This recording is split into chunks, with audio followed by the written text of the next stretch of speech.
So hey guys, welcome back to a brand new video. तो आज की video में मैं बात करूंगा आयनाइजेशन एनर्जी या फिर आयनाइजेशन पोटेंशियल, उसी का दूसरा नाम है, उसके बारे में करते हैं वीडियो को स्टार्ट बिना किसी टाइम वेस्ट किए। तो अब बात करते हैं कि आयनाइजेशन एनर्जी या फिर आयनाइजेशन पोटेंशियल आखिर है क्या। किसी भी न्यूट्रल गैसियस एटम से जब हम एक इलेक्ट्रॉन निकालते हैं तो वो एक इलेक्ट्रॉन निकालने में जो हमारी एनर्जी लगती है उसको हम कहते हैं आयनाइजेशन एनर्जी या फिर आयनाइजेशन पोटेंशियल। और जैसे ही हम उससे एक इलेक्ट्रॉन निकालते हैं तो वो कन्वर्ट हो जाता है गैसियस पॉजिटिव आयन या फिर गैसियस कैटायन में। ठीक है, यहाँ पे वही लिखा है amount of energy required to remove one valence electron, मतलब कि सबसे बाहर वाला इलेक्ट्रॉन निकालने में जो एनर्जी लगती है फ्रॉम एन आइसोलेटेड, मतलब सबसे अलग, न्यूट्रल मतलब किसी भी उसमें कोई चार्ज नहीं रहना चाहिए, और गैसियस मतलब गैसियस फेस वाला एटम। ठीक है, resulting in formation of positive ion. एक बार फिर से रिपीट करते हैं, amount of energy required to remove one valence electron from an isolated neutral gaseous atom resulting in formation of positive ion. ठीक है, ये हमारा न्यूट्रल गैसियस एटम था, इसमें कोई चार्ज नहीं है, न्यूट्रल है, गैसियस फेस में था। ठीक है, एक ही एटम है सिंगल, उसमें हमने कुछ एनर्जी दी जिसकी वजह से उसका एक इलेक्ट्रॉन निकल गया, उसका एक वैलेंस इलेक्ट्रॉन निकल गया और वो कन्वर्ट हो गया वो एटम गैसियस कैटायन में या फिर पॉजिटिव आयन में। ठीक है, अब मैं बात करता हूँ कि आखिर हमने ये घनघोर पाप किया क्यों, मतलब कि हमें ये इलेक्ट्रॉन निकालने की ज़रूरत क्यों पड़ी, हमें आयनाइजेशन एनर्जी देने की ज़रूरत क्यों पड़ी। ठीक है, ये इसलिए पड़ी क्योंकि हमें बनाना था ये एटम को और भी ज़्यादा स्टेबल। ये हालांकि इसमें स्टेबल है, पर इससे भी ज़्यादा इसको स्टेबल कॉन्फ़िगरेशन में लाने के लिए हमें इसमें से एक इलेक्ट्रॉन, दो इलेक्ट्रॉन, तीन इलेक्ट्रॉन, कितने भी इलेक्ट्रॉन निकालने पड़े। ठीक है, तो ये अभी मोस्ट स्टेबल स्टेट में नहीं है। इसमें से मान लो अगर एक या दो इलेक्ट्रॉन निकाल दूंगा तो ये नोबल गैस के कन्फिग्रेशन को अचीव कर लेगा, मतलब कि एकदम इनर्ट हो जाएगा, इसका सारे ऑक्टेट कंप्लीट हो जाएंगे, फुल फिल हो जाएंगे सारे ऑक्टेट या फिर हाफ फिल हो जाएंगे। तो मतलब ये बहुत ही ज़्यादा स्टेबल हो जाएगा और स्टेबल किसको होना पसंद नहीं है। इसीलिए हम स्टेबल करने के लिए आयनाइजेशन एनर्जी लगाते हैं ताकि हम उसे एक या दो इलेक्ट्रॉन निकाल लें और वो हो जाए एकदम फुल ऑक्टेट कंप्लीट जोन में। ठीक है, मतलब या फिर फुली स्टेबल हो जाए, उसका ऑक्टेट कंप्लीट हो जाए। ठीक है, अब बात करते हैं सक्सेसिव आयनाइजेशन एनर्जीज के बारे में। ठीक है, तो ये कोई न्यूट्रल गैसियस एटम है, उसमें हमने कुछ एनर्जी दी और वो कन्वर्ट हो गया पॉजिटिव चार्ज या फिर गैसियस कैटायन में। ठीक है, पॉजिटिव आयन में कन्वर्ट हो गया। अब मान लो अभी भी ये उतना स्टेबल नहीं है, अब मैंने इसमें एक और एनर्जी दी। ठीक है, अब मैंने इसमें एक और एनर्जी दी और ये डबल कैटायन लग गया, और डबल कैटायन में एक और एनर्जी दी तो ये ट्रिपल कैटायन हो गया, मतलब ट्रिपल चार्ज लग गया।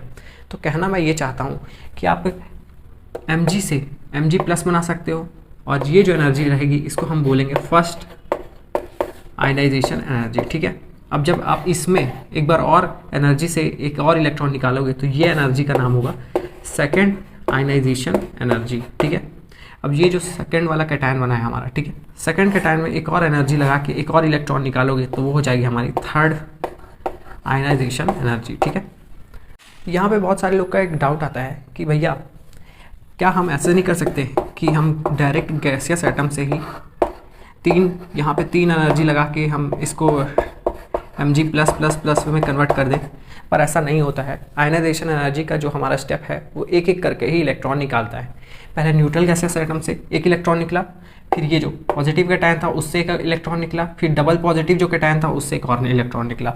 मतलब कि आप एक ही साथ पूरे इलेक्ट्रॉन नहीं खींच सकते, आपको एक एक इलेक्ट्रॉन एक एक बार एनर्जी देके खींचना पड़ेगा। ठीक है, अब बात करते हैं कि आप किस मेथड से आयनाइजेशन एनर्जी निकाल सकते हो। तो वो मेथड का नाम डायरेक्ट बीएससी फर्स्ट ईयर में सिर्फ मेथड का नाम बस पूछता है, पूरा मेथड नहीं पूछता है, इसीलिए सिर्फ यहाँ पे नाम बता रहा हूँ। ठीक है, तो वो मेथड है हमारा फोटो आयनाइजेशन मेथड। ठीक है, तो अब बात करते हैं फैक्टर अफेक्टिंग आयनाइजेशन एनर्जी के बारे में। ठीक है, तो यहाँ पे मैंने लिखा है पहला फैक्टर हमारा जो है एटॉमिक रेडियस। ठीक है, तो यहाँ पे मैंने देखो आप लिखा atomic radius is inversely proportional to ionization energy. ऐसा क्यों?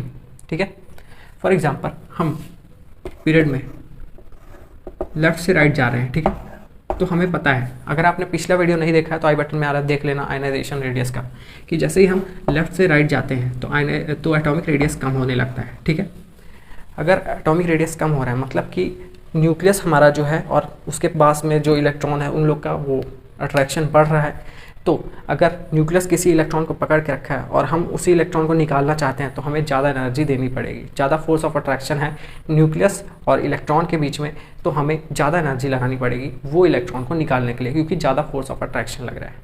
जबकि ऐसा अपर से मतलब टॉप से बॉटम में जाने में ऐसा नहीं होता है। जब हम एटॉमिक रेडियस टॉप से बॉटम जाते हैं तो इतना nuclear charge, effective nuclear charge नहीं लगता है बाहर वाले इलेक्ट्रॉन में, तो इसीलिए आसानी से हम निकाल लेते हैं। अब हमें कम आयनाइजेशन एनर्जी देनी पड़ती है इलेक्ट्रॉन निकालने के लिए टॉप से बॉटम जाते हैं जब टेबल में, ठीक है।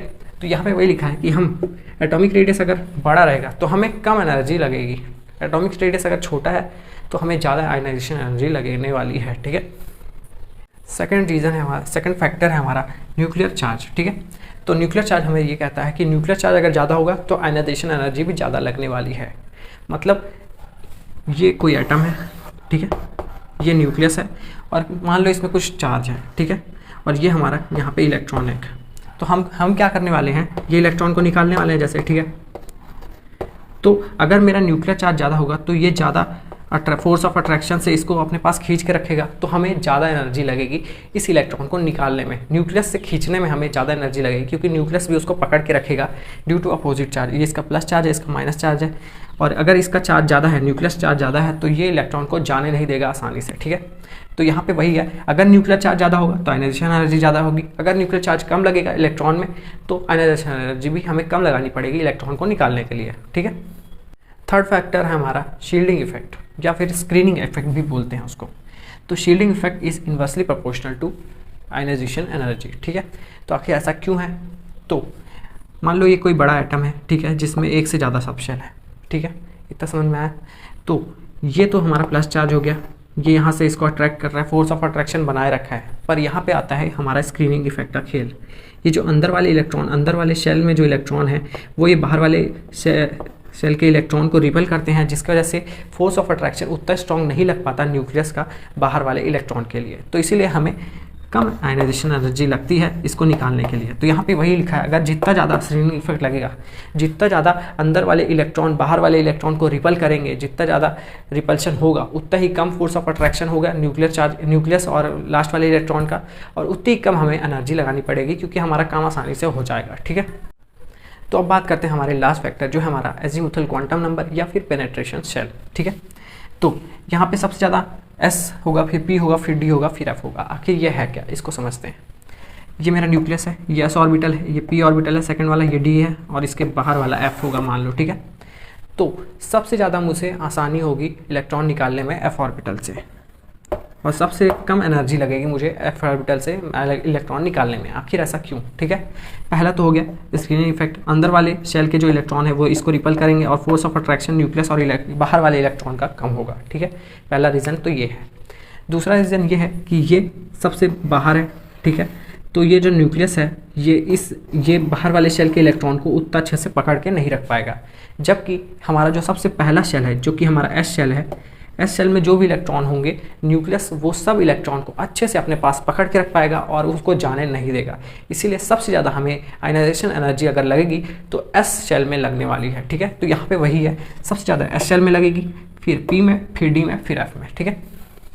सो गाइस, ये था छोटा सा वीडियो आयनाइजेशन एनर्जी के ऊपर। अगर आपको ये वीडियो अच्छा लगा तो इसको लाइक कर देना, चैनल को सब्सक्राइब कर दो। मिलते हैं नेक्स्ट वीडियो में, तब तक के लिए बाय बाय।